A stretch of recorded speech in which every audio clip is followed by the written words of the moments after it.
लिवालिदैहि वल्थमरात वबश्शिरिस साबिरीन। Rabbi इश्रह ली सदरी वयस्सिर ली अमरी वहलुल उक़दतम मिन लिसानी यफ़क़हू क़ौली।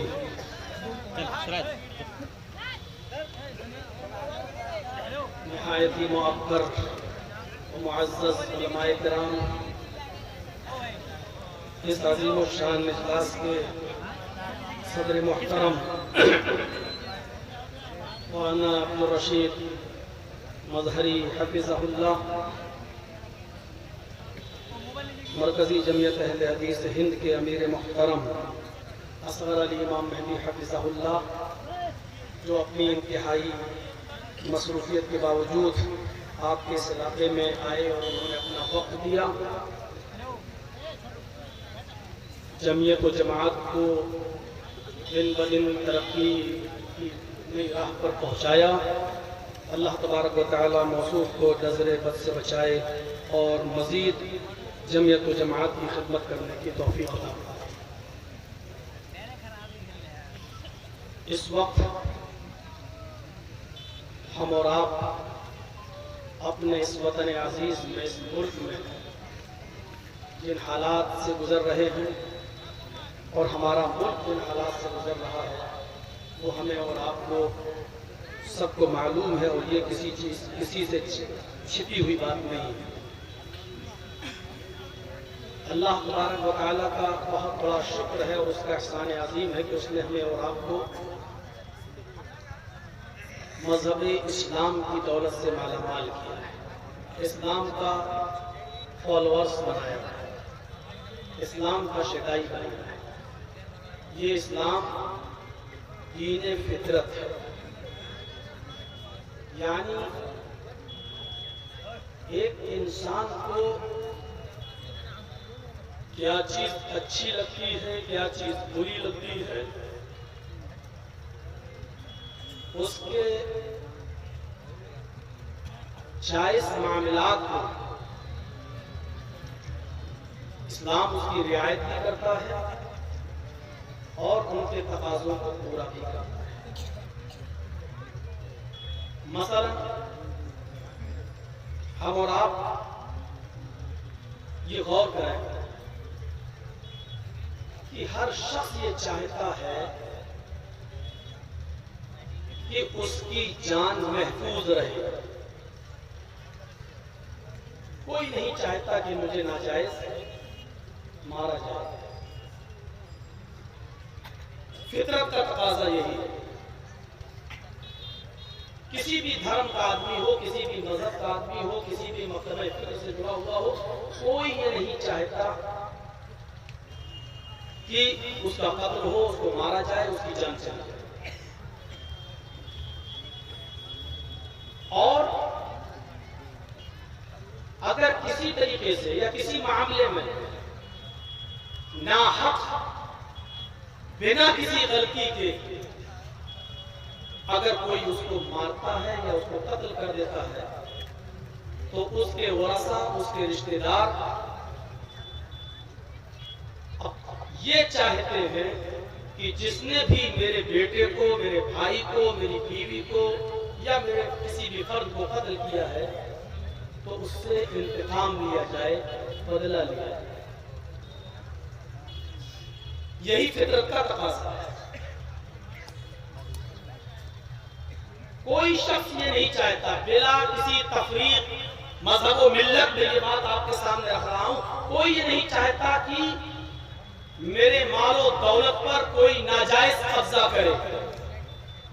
कोई ये भी नहीं चाहता कि मेरी इज्जतो आबरू पर कोई हमला करे, कोई हमें इंसल्ट करे। हिंदू हो, मुसलमान हो, सिख हो, ईसाई हो, जैनी हो, बुद्धिस्ट हो, पारसी हो, क्रिश्चियन, कोई भी हो, कोई ये नहीं चाहता। इसीलिए इस्लाम ने वो ज़ाब्ते मुतय्यन किए हैं। हम मुसलमान हैं, हमें ये पसंद है कि हमारी जान तो बची रहे, लेकिन हम आपकी जान ले लें। ये इस्लाम की तालीम नहीं है। आप हिंदू हैं, आप अगर ये पसंद करते हैं कि मेरी जान महफूज रहे, लेकिन हम इनको कत्ल कर दें या मुसलमान को या सिख को हम मार डालें तो इसको भी फितरत गवारा नहीं करती। अब गौर कीजिए कि इस्लाम ने जान, माल और इज्जत और आबरू की हिफाजत के लिए कैसे कैसे कानून वज़ा किए हैं और कैसे कैसे अहकाम मुतय्यन किए हैं। जब हमें ये पसंद नहीं है कि मेरी जान जाए तो दूसरे को भी यह पसंद नहीं है कि मेरी जान जाए।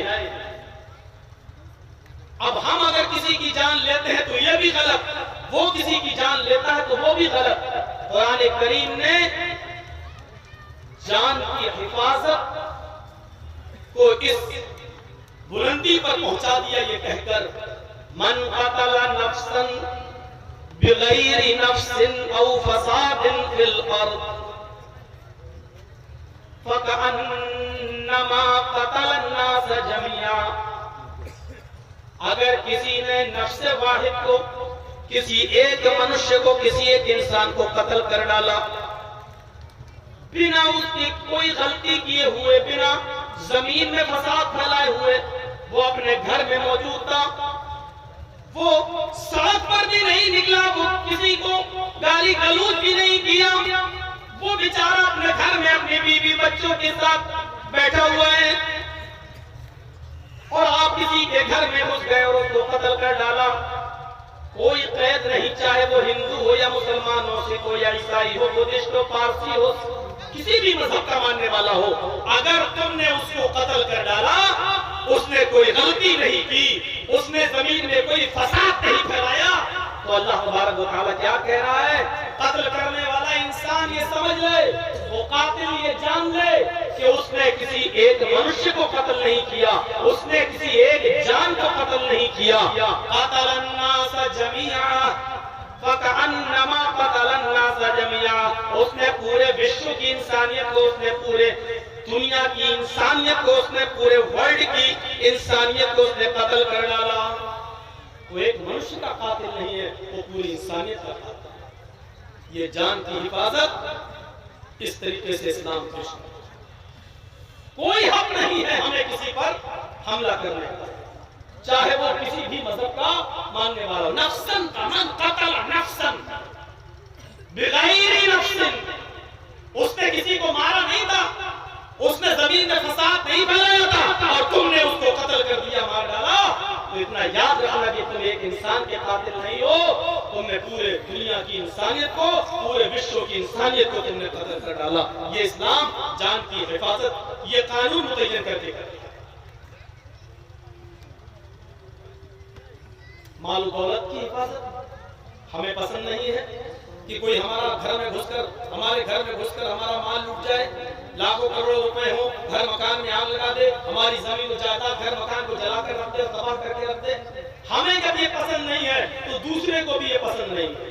इसलिए नबी अकरम सल्लल्लाहु अलैहि वसल्लम ने मालो दौलत की हिफाजत इस तरीके से मुतय्यन की है कि दो सहाबी रसूल, दो शख्स नबी अकरम सल्लल्लाहु अलैहि वसल्लम के पास आते हैं, बुखारी शरीफ की रिवायत है, और दोनों एक जमीन के टुकड़े के बारे में फैसला तलब करते हैं। ऐ अल्लाह के रसूल, एक कहता है ये मेरी जमीन है, दूसरे ने कहा नहीं है अल्लाह के रसूल, ये झूठ बोल रहा है, ये जमीन मेरी है और हमने आपको फैसल माना है, जज माना है, हम चाहते हैं कि आप फैसला करें। नबी अकरम सल्लल्लाहु अलैहि वसल्लम ने दोनों की गुफ्तगू सुनी और गुफ्तगू सुनने के बाद आपने फरमाया, लोगों मैं फैसला तो एक ही के हक में करूंगा। भाई जमीन के दावेदार दो हैं, लेकिन मुझे तो फैसला एक ही के हक में करना है और जिसकी दलील मुझे ज्यादा मजबूत लगेगी उसके हक में मैं फैसला करूंगा। फिर आपने फरमाया एक ज्यादा बोलने वाला है, एक कम बोलने वाला है, एक चर्ब ज़बान है, एक कम बोलता है।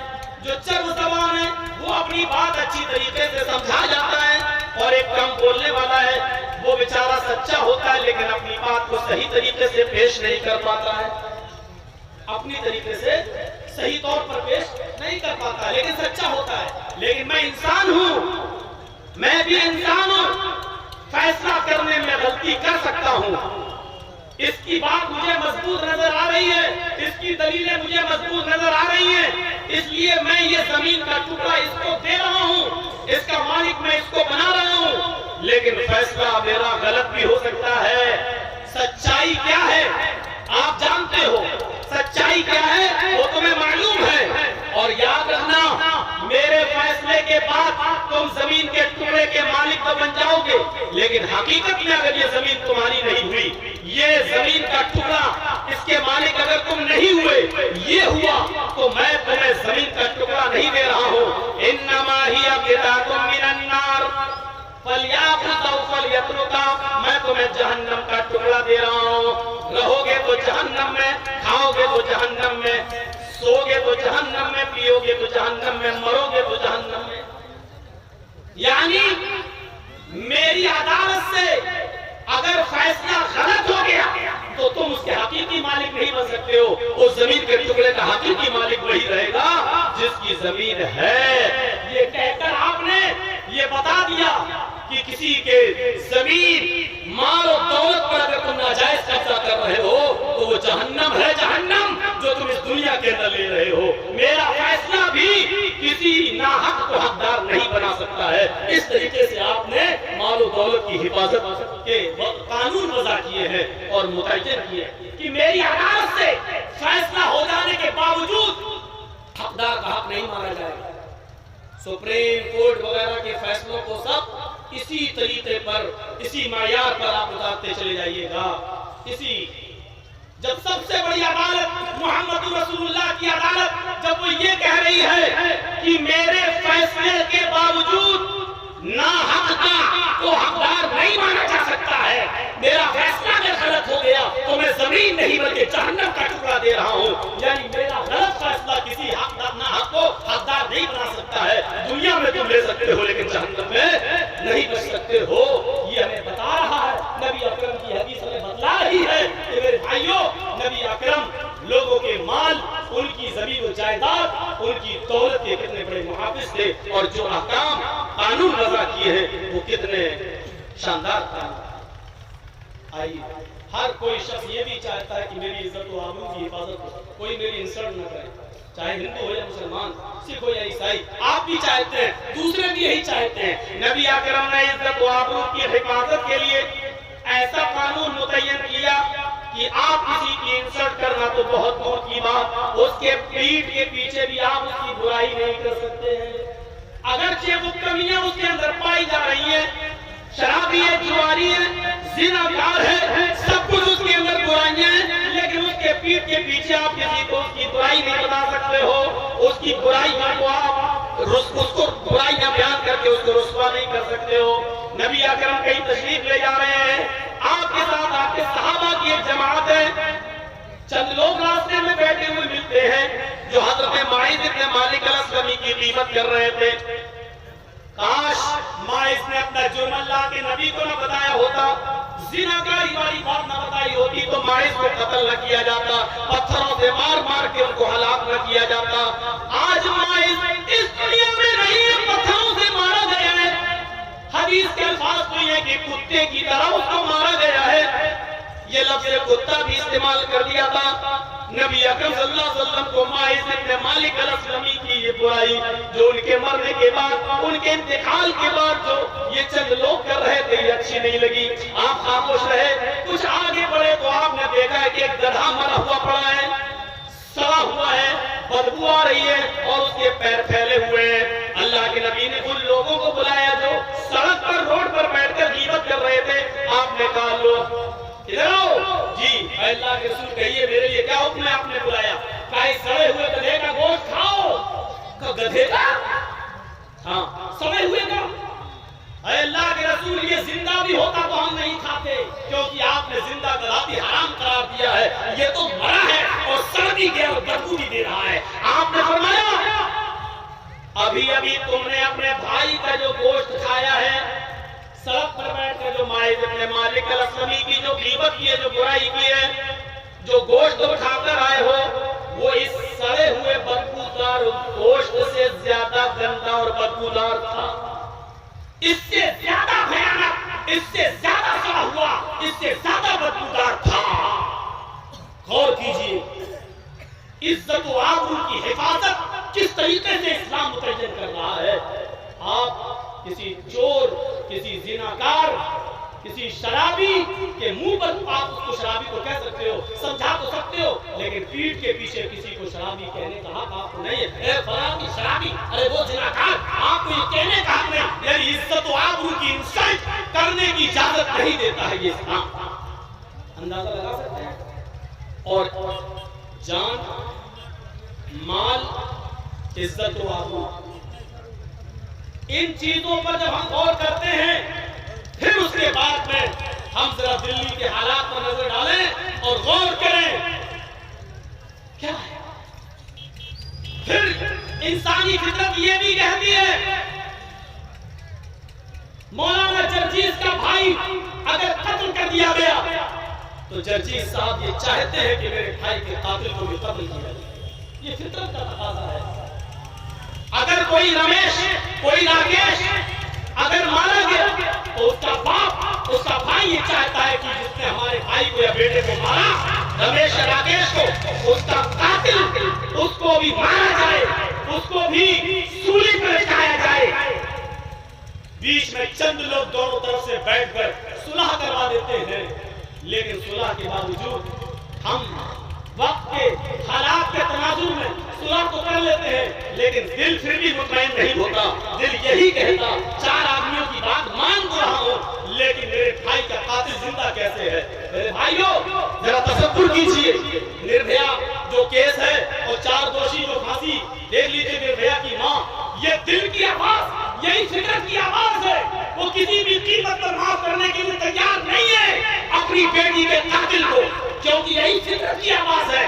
हालांकि उन चार दोषियों में एक की मां रो रो कर बुरा हाल अपने घर का हाल दिखा रही है कि खाने को नहीं है, पीने को नहीं है, झोपड़ी है, बाप हाथ जोड़ के माफी मांग रहा है, लेकिन इन तमाम चीजों के बावजूद निर्भया की मां के आंखों में वही पुराना मंजर है। वो माफ नहीं करना चाहती है, वो सूली पर लटका हुआ देखना चाहती है। यही फितरत की आवाज है। इसलिए इस्लाम ने पहले तो ये कहा है कि कोई किसी को कत्ल न करे, अगर कत्ल करता है तो वो पूरी इंसानियत का कातिल है। लेकिन अगर कोई कत्ल कर देता है, कोई किसी को मार देता है, तो फिर इस्लाम ने फितरत के तकाजे को जिंदा रखने के लिए कानून भी वज़ा किया है। फिर कातिल को भी कत्ल किया जाए। खून का बदला खून, आंख का बदला आंख, कान का बदला कान, दांत का बदला दांत। जैसा जुर्म तुमने किया है, सजा भी वैसी मुतय्यन की है। यही फितरत की आवाज थी, यही फितरत का तकाजा था। तो मेरे प्यारे साथियों, कोई भी हो, अदल होना चाहिए हमारे भारत के अंदर, इंसाफ होना चाहिए हमारे भारत के अंदर। और अदल जितना मजबूत होगा, देश के अंदर हिंसा उतनी ही ज्यादा खत्म होगी और फसाद के दरवाजे उतने ज्यादा बंद होंगे। हजरत उमर फारूक के उस जमाने को याद कीजिए मेरे भाइयों। मुल्क के शाम के अंदर एक बस्ती है, जरा गौर से सुनिएगा, बहुत दिलचस्प वाकया सुना रहा हूं आपको। मुल्क किसका है, अमीरुल मोमिनीन कौन है? हजरत उमर कहां बैठते हैं? मदीने में। और मुल्क शाम का गवर्नर कौन है? अमर इब्न आस। मुल्क शाम की एक बस्ती है जिसका नाम है हीरा। उस हीरा बस्ती के अंदर एक मुसलमान ने एक जिम्मी को कत्ल कर दिया। एक जिम्मी को। अल-बिदाया व निहाया में हाफिज इब्न कसीर ने लिखा, काना यहूदियन औ मजूसियन, वो जिम्मी ये तो यहूदी था या मजूसी।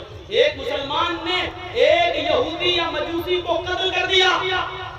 मदीने में बैठे हुए हजरत उमर फारूक के कानों में आवाज गई। मुल्क शाम में हीरा बस्ती के अंदर एक मुसलमान ने एक यहूदी या एक मजूसी का कत्ल कर दिया है। हजरत उमर फारूक ने मुल्क शाम के गवर्नर को लेटर लिखा, मुझे ये खबर मिली है, इस खबर में सच्चाई है, तो आए अमर इब्न आस उस मुसलमान कातिल को फौरन गिरफ्तार करिए। और जब वो गिरफ्तार कर लिया जाए तो उस गिरफ्तार कातिल को, उस मुसलमान को मकतूल के घर वालों के हवाले कर दो, मकतूल के वरसा के हवाले कर दो। वो चाहे तो माफ कर दें, वो चाहे तो माल फिदिया ले लेकर, तावान लेकर, दैत लेकर उसको छोड़ दे। और अगर वो कत्ल चाहते हैं तो आए अमर इब्न आस चौराहे पर ले जाकर उस यहूदी या मजूसी के कातिल को कत्ल कर दो। वो कातिल पकड़ा गया मुसलमान हीरा बस्ती के अंदर, उसको लाया गया, घर वालों के हवाले कर दिया, यहूदी घर वालों के। फिर बहुत कोशिशें हुई, फिदिया ले लो, दैत ले लो, माल ले लो, लेकिन लोग लेने के लिए तैयार नहीं हुए। कहा आए आमिर इब्न आस, इसने हमारा बेटा मारा है, हमें खून का बदला खून चाहिए, कत्ल के बदले कत्ल चाहिए। लिहाजा उस मुसलमान कातिल को आमिर इब्न आस ने चौराहे पर खड़ा करके उसकी गर्दन उड़ा दी और कत्ल कर दिया। मेरे भाइयों, ये उस जगह का हाल है जहां इस्लामी रियासत कायम है, ये उस मुल्क का अमन अमान है जहां कोई हमारे खिलाफ आवाज नहीं उठा सकता, लेकिन फिर भी इजाजत है कि आवाज उठाओ, तुम्हें बदला दिया जाएगा। ये उस मुल्क की बात बता रहे हैं हम आपको। तब मुल्क के शाम में अमन था, शांति थी, क्योंकि खून का बदला खून था, अदल था, इंसाफ था, न्याय था। आज